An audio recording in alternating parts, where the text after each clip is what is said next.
All right.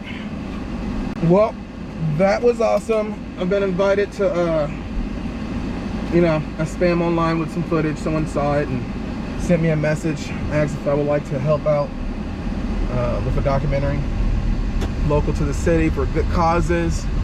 I said absolutely. Came out here and got it done. So this was done with this Taycan diatone Cinewhoop HD version. My Sing Explorer is on the way. So let me take this mask off. So unfortunately I didn't get to do it with that one. With that drone, I feel like I would be able to fly with a lot more maneuverability. Not freestyling, but still be able to move and be a little bit more agile. But nonetheless, I believe the stabilization did its job, so things should look pretty smooth. I'm pretty happy with how it turned out for third session with this. On that note, thank you for the opportunity, Breland.